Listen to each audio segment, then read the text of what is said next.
largest new media platform on the web and your #1 source for after-show entertainment. Very good, Keith. Johnson.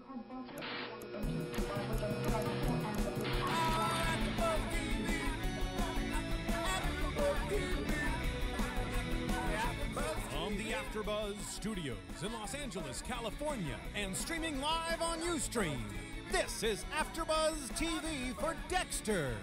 We'll break down tonight's episode and get you all the latest Dexter news and gossip. If you'd like to buzz in on tonight's show, you can buzz us at 424-256-1729. That's 424-256-1729. And now, picking up where the show leaves off and the buzz continues, it's AfterBuzz TV for Dexter. Hello, Dexter fans. Woo woo. Finally, we are here. Season 6, Episode 1, Those Kinds of Things. I am your host, Kevin Undergaro, along with Heather Basra. And we are so excited to be here. We had a lot of anticipation leading up to this. My personal opinion was the strongest season I've seen thus far was the season 4 with Lithgow, and I think a lot of the Dexterites agree. Yes. I thought last year was great, but a little softer. Yes, most certainly softer. And the inside word that I was getting, and in fact, when we were at the MTV Movie Award gift suites, Jess, who was the cast member from Dexter that we saw at the when we broadcast? We did AfterBuzz from the MTV gift suites. I will get right back to you. Okay, I forget. I'm sorry. I forget who it was, but the word was from them like, no, stay tuned. Okay. 6 is going to get us back on track. So anyway, lots to talk about, and man, they got a lot in this episode. They sure did. That we got to see, and before we get into the recap, Heather, as you know, with AfterBuzz, we watch these shows and we try to go up within 5 to 10 minutes. We try to go up as quick as we can. And unfortunately, we don't get to do the research and all the other things that I'd love to be able to do and to get more feedback and break certain things down. But one of the things you mentioned as we were hustling around in the studio is that now that the actor who plays Dexter and the actress who plays Deb, who were married, are now divorced, you actually noticed a difference in their performances. Can you speak to that? Okay, so the first part I noticed was when they were accepting the award, when Lieutenant Luarta was accepting the award, they were sitting a little further apart than usual. Normally they look like brother and sister. They act like brother and sister. They're really chummy and goofy, and you can tell they get along. But in this episode, you see them, in the scene, you see she's sitting a lot closer to Quinn and a little bit further away from him. There's a significant space. Do you think, and again, it's opinion, but I think it could be valid. Do you think that this was the writer and director trying to make her closer with Quinn in the story, or do you think just in real life there's tension and they're keeping them apart? Maybe they can be adults about it, but it's hard. It's tough seeing an ex and having to deal with that. It's just like seeing an ex in the workplace. There's no way. It can't be easy. I don't care. And actors at the end of the day, their job is to act, so it's to put on a role and turn it on and off. But they're human. Yeah, it's kind of hard to turn the feelings off, or the tension, or the argument, or whatever it is, and focus and be in character. But maybe the directors and the writers probably thought of this. Keep them in their neutral corners. Yeah, maybe they thought of this ahead of time. They're like, and so they're finding ways to kind of just keep a little space. Well, I know that just going back in time with movies and being such a big fan of old films and doing research on them, I know that a lot of real life tension that exists between actors can end up working very effectively. Oh yeah, I remember there's just a movie they called The Heiress. Great film, Olivia de Havilland starred in with. Oh my goodness! I always when I think of him as the predecessor to Tom Cruise. He was Montgomery Clift, very handsome young actor. And Olivia felt he was very vain and very self-absorbed and not very generous as an actor. He would kind of hog the scene. But she felt that's what made it work. Yeah. She was an heiress who was coming into a lot of money. He was a gold digger who was using her for her money. And that's just one of many, many examples of how great it can work for you. Now, films that haven't succeeded because of that also, I'm sure, exist, where the two actors just can't get on the same page, and it just makes a mess of what's going on. I tend to think the best chemistry that you see is something real. Yeah. Yes, whether it's if that's what's going to be useful is a sexual tension or an angry tension. I feel like that makes for the It brings best out work. the adrenaline. You know, when you're in the moment, you're angry and you feel it. You know, your blood starts pumping. I think maybe that helps too. Comes out. Well, it'll be interesting. I did not see that, but then I wasn't looking for that, so I'm really glad you picked that up. So as we watch, it'll be interesting on the side just to watch to see, you know, kind of the little tidbits. What's going on? Well, let's talk about we open up with this, and we kind of, it seems like it's a couple of years have passed. Yeah, the baby's in preschool, and we'll talk about that later as we really focus on Dexter. But we see that Angel and Luarta are no longer together. No. And Luarta is chummy up on stage getting this promotion from the deputy chief, only to find out, of course, it was a little bit of blackmail going on. And what they'll be setting up for us is the fact that, you know, when the deputy chief says to her, you better watch your ass. Yeah. Now you're playing with the big boys. So we know something's going to happen. Something's going to happen between them. Gonna go down. They're going to develop that.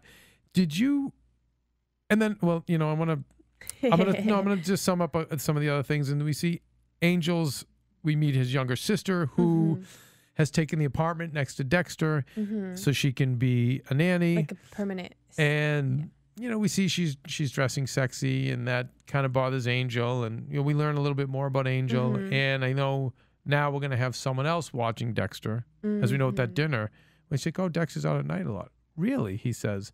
Oh. So we know they're laying down the groundwork. That, again, is going to be... more people are keeping an eye out now. Someone else is watching him. And, of course, we have Quinn and Deb, who are advanced in their relationship, we see. And I believe they moved in together. They moved in together, and, you know, they got that out with by her saying, oh, what do you want to buy, another flat panel? He's like, no, I just need dinner. And dinner, of course, was going to be him proposing to her, and only for this, like, crazy shootout to happen. And she shows that she's super cop, and people are filming it or taping it on their phones. Yeah, on their cell phones. And it's going to create for some tension. I believe it's going to create tension because it's going to emasculate him, and that may cause problems with their relationship. Yep. My question to you, with all of this, and particularly when Dexter killed the two paramedics. Oh, yeah, at the beginning. It, to me, that scene, along with the way they laid out all the B characters and their stories, seemed like a lot of exposition in a really fast way that wasn't really organic. You know, one of the things they always teach you in writing is show, don't tell. Show, don't tell.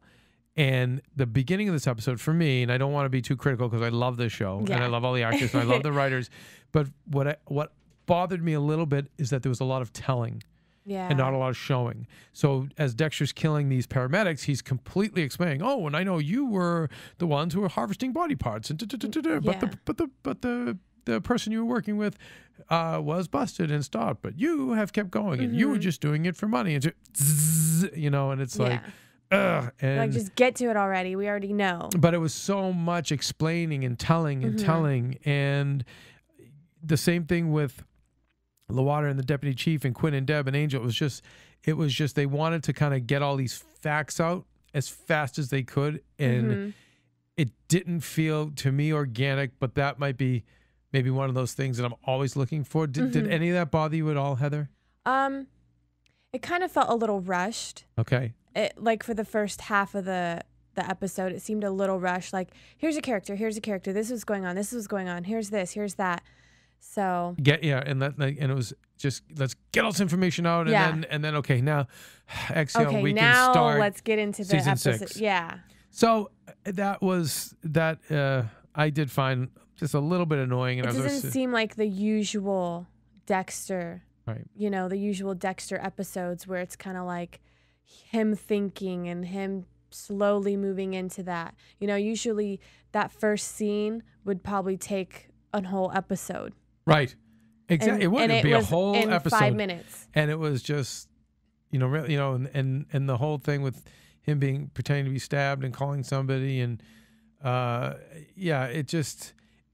it was a little confusing. It irked me, and I was not like I'm some smarty pants. It didn't really confuse me, but I did feel as though it was rushed. And anyway, I'm okay. I'm okay because once we settled down, we were fine. So Dexter's got this new life. We've got the son in preschool. We've got Angel's sister being the nanny. We have the second apartment he rents, so we know that the baby and her are in that apartment. So he's free to do his business. Yes, he's pretty much got the whole apartment to himself. He's back in business. He puts the slides in the AC unit, which every time he does that, I cringe because I'm like, oh, that's the evidence that's going to sink you at the end of the series. No, why? Why do we? Every criminal has to do that. Every time somebody walks by, they're like, "Oh, dude, you're like your AC's busted or something." Everyone has something to say. Everyone's always like looking in, like, "What is? Something's in there." Right. And he's like, "Oh no, nothing. Come over here." Yeah. So it's always like every time, they're setting. Obviously, they're setting it up. Yeah, that's for a long time. Gonna... But we go to the reunion, which kind of came out of nowhere. It came out of nowhere. But it ended up for me being a lot of fun. It was. I think the funniest thing I've seen with this series, and just one of the funniest things I've seen in general, was him dancing to MC Hammer. It was a low angle shot, a lot of bad white guy dancing. Yes. Effing hysterical. Yes, definitely crazy. And you could totally see how awkward he is. Yes. Completely how awkward he is and how he doesn't know how to fit in. And he thinks he knows how to fit in. But then we see this and we're like, oh, yeah. No idea. No. And, in directing, what the director did, which I thought was cool, was that if you notice, it was all single shots of Dexter when he would talk to somebody and then singles of the other people. Yeah. And it was so there was such a disconnect between him and everyone else. And then when, the dad says, you know what, go out and have fun, anyway, we find out he is popular now. Which he wasn't in high school because he's got the cool job. Yep. And he's a good-looking guy. And how many times do we see this, right, in high schools where the popular guy just kind of turns into a has-been. And, the other guy, the nerd, is now the doctor or whatever. And the dad says, enjoy it. So we get to see him enjoy it, which is interesting. But that dance just killed me. I thought that it was definitely funny. I thought it was hysterical. I thought it was... I bet, while he was doing it, he was probably laughing. Yeah, he had fun. You could tell. He had a smile on his face for a quick moment. He was having a ball doing it. Yeah, yeah. And anyway, so it was nice to see him. I thought that was a decent setting for them. And of course, we move on from there. I don't want to jump around a lot, but he ends up even picking up a girl, and he gets he didn't even know what was going on at the beginning, and she just... And all I was saying to Heather was, I just wish it was this easy. Getting a girl who just pulls you aside and says, hey, let's go in this room, gives and you oral sex, and then says, thanks. That's it. Thanks, bye. Wow. I love it. Of course, he uses it as a way to get to... We find out he's going to the reunion just because somebody he liked in high school ends up, he surmised, was killed by the abusive boyfriend she had back then. And they got married, and he's and you know what he said? I think it's hilarious because I think a lot of people who are not happy with their marriages kind of probably think this way. So maybe they stay together or they wish they could kill their spouse. He said, Dexter said, give me a reason why you had to kill her. Do you know how expensive divorce is? Yeah, yeah. But by the way, I hate to say it, that is how a lot of those rich asshole guys think. It's they don't want to lose half their money. I don't want to give away the money. he has, and this will tie into some other things. Interesting, he's got the Jesus tattoo on his chest. And yes. we clearly see from beginning with the preschool that his son is being dropped off at a predominantly Catholic school. Lots of the images of the crucifixion and lots of them and different mosaics. And when we see this Jesus tattoo on his chest, it feels like this episode and this season. Yeah, I was gonna say this season gonna seems be to about be religion. I think it's going to be about his relationship with God, which we haven't touched on. No, not at all. And by the way, once again, such a funny show. How funny was his talking to Angel about religion? That was hilarious. He's like, Angel, explain religion to me so I can explain it to somebody else. and Angel's explanation was so lame and blind and bland. But don't you think it was the writers really kind of poking fun at all of us for how we just like kind of blindly follow it, and then when we're pushed, it's like, well, it's within you, faith. Yeah. And geez, and I wrote down, I don't know, did you? The actual quote was hysterical. No, I didn't. He said something about faith, whatever, and Dexter tells him, that makes no sense. His voiceover tells him but it was the voice in his head says what, and he's like, it makes perfect sense, but then of course the voice is makes no sense whatsoever. And I hate to be cynical, but it really felt like I felt like Dexter in that moment. I did too. But if you talk to people who really are religious, that's how they don't know how to explain it. I really feel like I've been through. My mom was really cool growing up. She was like, I want you to learn everything. So I learned a little, I've been to every kind of church, temple. Oh my I've been goodness, to mosque. really? I've been to Jewish church. Yeah, no favorites? I do like Islam, but I don't want people to judge me based on that. So I kind of just pick and choose a little bit of each. You know what? That's interesting that you like Islam when you've seen all the other religions. Well, when you read the Quran for yourself, and I think that's where he's coming from. It's in yourself.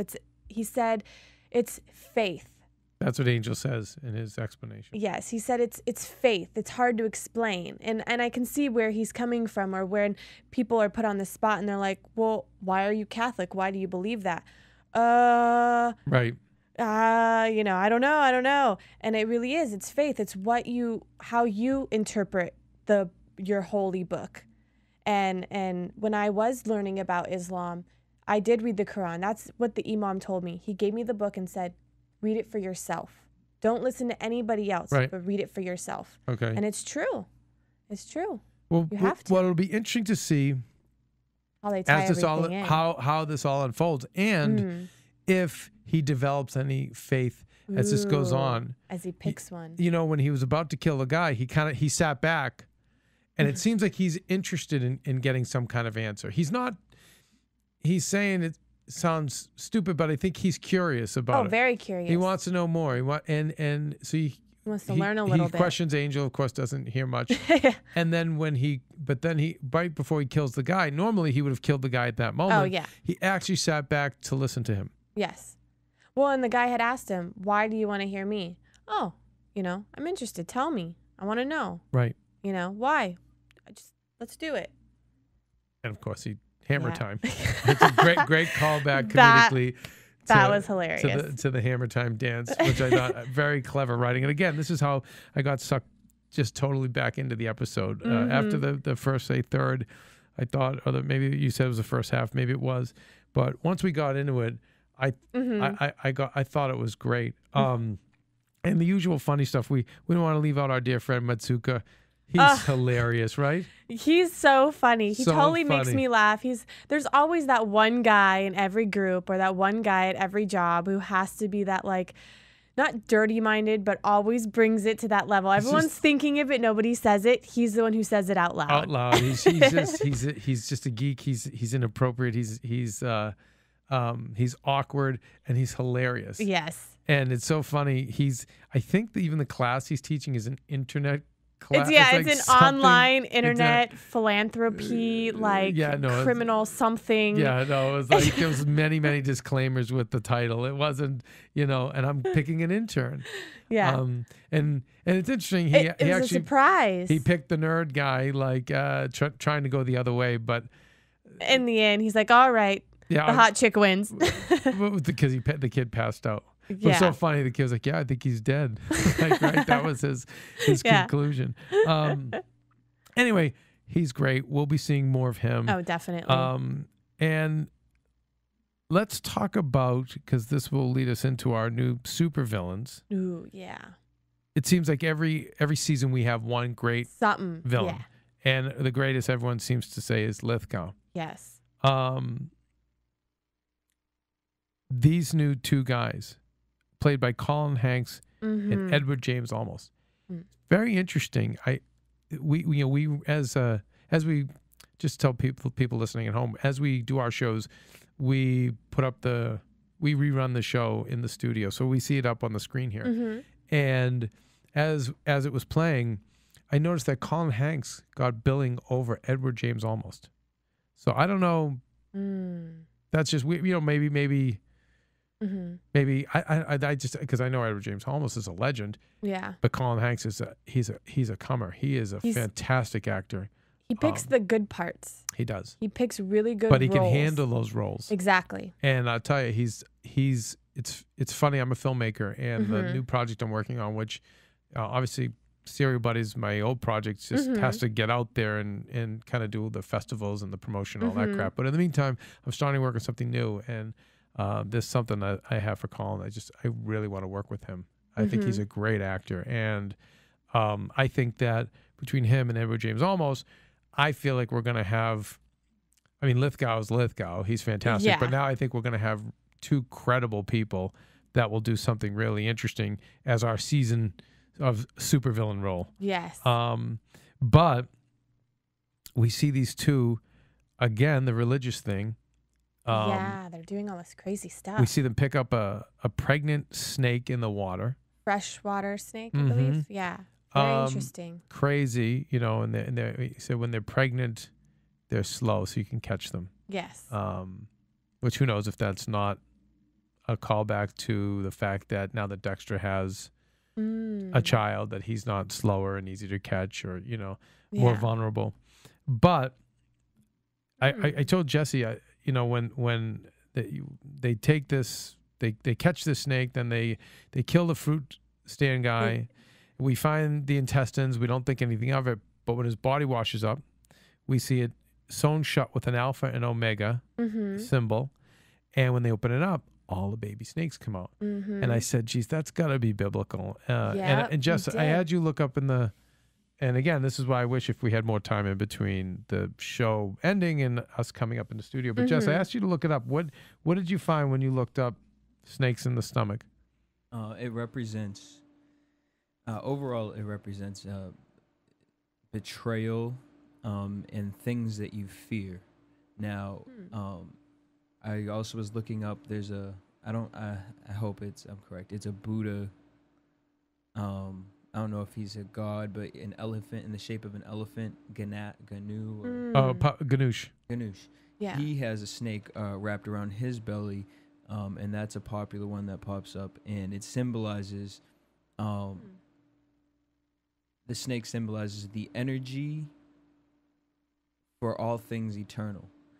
Now I just looked up, I didn't realize that you said it was a pregnant snake. So I looked up what does a pregnant snake symbolize, and by neglecting a responsibility, things can infest. And so with that, it gets scarier, which brings in the fear that the snake represents. But the snake being pregnant and means that from that fear, by not doing something correctly, it will create and manifest into something bigger and more negative. Ooh. Interesting, which is going to be this whole season. Yeah. And so no sooner do I say that, Edward James almost says some quote, "The serpent from the sea with 7 heads blah blah blah, something about blasphemy. And again, I apologize that we can't DVR back fast enough and get the quote, but it's something biblical. We know the snake from the Garden of Eden, and represents the devil. It generally doesn't represent anything good. Yeah, no, definitely not. It's all, you see a snake, it's bad news. And great, which we both laughed. We loved how Dexter was excited over it. Oh God, did you see the look in his eyes? He's Yeah. like, snakes? Oh Yeah, gosh, who did this? And we're gonna see in the when we go later in the episode with previews, he's so Mesmerized by all of these things that are happening around him because he's so curious about this finally there's a biblical new guy stuff to be now. excited about. Yeah. Exactly. And See- and he's curious because he wanted to learn about the biblical stuff. Right. And now it's kind of all coming to him in the killer sense. Which is it's totally his niche. his Yeah. niche and his arena. And he even mentions what a great imagination Yeah. this killer has. So he's excited. Oh yeah, definitely. Yeah, we see he's back, but I think that I feel as though we're gonna have a great season, and I love the idea. I love Colin Hanks as an actor. I love Edward James Olmos as an actor, and I think that they're gonna do something pretty cool. I have to say, with this show, and I hope I don't offend any other fans. I've never been the biggest fan of this show of the smaller characters and subplots. How do you feel about that? I can see that. I mean, I love the show just because of Dexter. And Agreed. That's me. I agree. I mean, I have my degree in biology. I wanted to be a doctor for blood cardiology. So this totally, when he sees blood and he gets excited, I'm excited. I know. I see your eyes. Yeah. Like, my God, if you're on audio, you got to go check out our Ustream feeds. You can see this gorgeous girl with these beautiful blue eyes. But to see her get excited about blood, it's hilarious. Like when he gets excited, I'm excited. Like when he hit that guy with the hammer and he's like, hammer time. I was like, oh my God, yeah, that was way cool. Like. And hilarious, and again, as we're watching the rerun in the studio, how great that the one girl he did date turned lesbian. Yeah, right? I mean, there's so many subtleties of humor. Yeah, you were the last guy I dated. Yeah. So obviously he drove her to lesbianism. Oh, right. Hilarious. But for me, I have to say, I love the actors, the supporting actors. I think they're all fantastic. What I don't like is I didn't really like Luarte and Angel and they're romancing each other. Yeah, little side stories. I don't like that, and I only like it in so much as it supports it supports Dexter's story, Yes. and his arc. Other than that, I don't care for it. And I think what happens, I know from my experience writing for TV, is you become friends with these actors, and as a writer, you want to give them more, something. and then you have also pressures from agents and managers and things like that who they want more time and more stories, and ends up feeling forced. And I like I said, I hope I'm not offending any of my fellow Dexter fans. It's just that I'm like, God, no, I want to see Dexter. And I love Deb with Dexter and Angel with Dexter and Luarte with Dexter. Yeah. I like, and if their stories really support his, I like it. But I know, like, just watching Luarte and Angel romance each other and stuff, it just was boring. It was a little awkward. Yeah. It was a little Yeah, I wasn't a big fan. Anyway, so hopefully we won't have to see much of that. Hopefully they'll just stick to Dexter. Yeah, I think they might. I hope so. It seems so far. I mean, we're getting little tidbits, but it seems like it's all going to come together somehow. Like for me, the way they handled Matsuka in this episode, perfect. Yes. Just it totally complimented. He's hilarious and he's funny, and it's a good role for him. Yeah, it's a great role for him, but it's great window dressing for the show. It's perfect. Didn't take me out, made me laugh during it, and we're still moving along. And we're still back on to Dexter. We're still moving along. I just hate when I like Deb's old boyfriend, the last lover, like in the apartment. I don't care. I don't care. Get back to Dexter and Get killing back people. To Dexter, right? If the boyfriend's trying to find out who Dexter is, or the boyfriend is, killing people and putting them under his house and dating them, fine. Yeah. On that, I don't care. Let's just stick to it.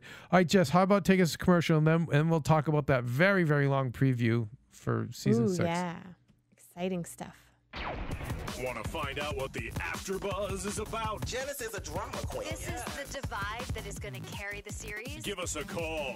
424-256-1729. 424-256-1729. It's television, and they want it to be as dramatic as possible. I mean, it's Shakespearean. You never know what goes on behind closed doors. Find out why AfterBuzz TV is the #1 source for after-show content. Now, in the eyes of Jimmy, Nucky is a villain. 424-256-1729. 424-256-1729. I mean, who would you guys rather hear that from? Your husband or your best friend? The wig will come out. When the TV show is over, get your AfterBuzz on. Season. It's okay. You could talk. Sorry. I thought last season was going to be the last season, but then they came out with this season. So I don't know how many more seasons they're going to actually have. Well, that's why we have predictions. Jess, can you look up what the, and I really apologize for not having this info on hand. I was called into duty here. I didn't expect, I'm a fan of this. I'm a fan of the show, but I was not thinking I was going to host the after show. So I apologize. I would have been more prepared. But we forgive you. Thank you. Thank you.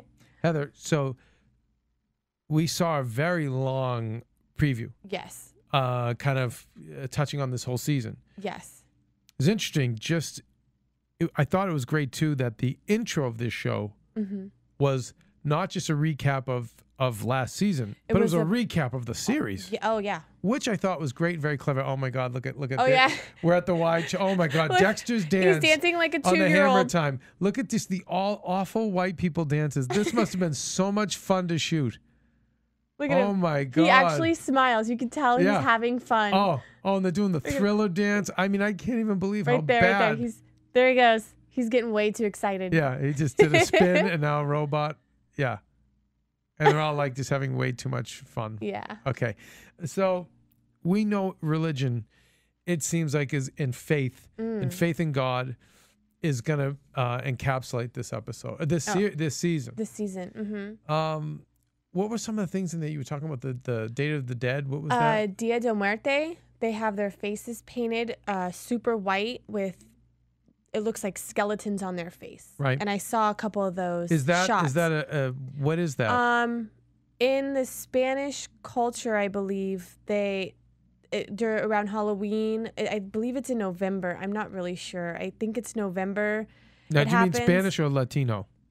Like Spanish is in Spain? Or Spanish is in, like, I think, like South America, all of the Latino. Okay, Latino, right, okay. Yeah, communities. I even think... It's a Mexican holiday, November 1st and 2nd. Okay, so it is Mexican. And what are they, Jess, what are they celebrating? It's interesting, it's right after Halloween. It's called the Day of the Dead. It says it focuses on the gatherings of family and friends to pray for and remember friends and family members who have died. Okay. That's why they wear the faces. Okay. So we see a lot of this. See a lot of that. That's going to be in this season, some of the episodes, or one of them. We also saw the crucifix. A couple of people were standing like that. Crosses behind them. Look like Mary, I believe. I guess Mother Mary, I guess. I don't know what she's technically called. The Blessed Mother. Oh, okay. And then we see a lot of body parts chopped up, almost like the guy did in season 1. Do you remember the slices? The way the guy would slice up the body parts. Yes. Even though the bodies were whiter, they were sliced up in the same way. And I don't know if that's going to be a callback to what we saw earlier, but I thought that was interesting. Well, wasn't it his brother? Yes. So maybe somehow it could be Dexter. Who knows? Blending in. Who knows? It's very interesting. Yeah, I think it's. I think we're in for something pretty cool. Oh, very rich. His curiosity is going to get the best of him, maybe. And lead him into some bad things. And the son speaks. Yeah. Which is interesting. I'm trying to think because, again, we were rushing around the studio. I didn't expect it to go so long. You know, normally it's you get 30 seconds. And a lot of these shows, like a Breaking Bad or, say, Boardwalk, or the shows I do, they tease these scenes, but you can't really tell where it's going. You're left to really guess. So I was just loosely watching it. I wasn't paying attention. And then, oh, my goodness, all these, like, images came forward, and it went for such a long time. And I apologize. I should have looked at it dead more. body after dead body after dead body after crime scene after some biblical something, and then followed up by again. And he says, there's a great quote too. Quinn will be the uncle to my son over my dead body. Like, and he was. Yeah, him and Quinn do not. Even though we didn't see much of it now, they were not now because Deb and Quinn are now together. So it's they haven't done anything touchy. really with their their animosity toward one another. But we're gonna be seeing more of that. Yes. We see he does want to marry Deb, but Deb's not really into it. I don't think so. No. She doesn't seem really into it. No, I think at this point, it just seems like she said no luck in love. That she's just gonna dedicate herself to being a cop.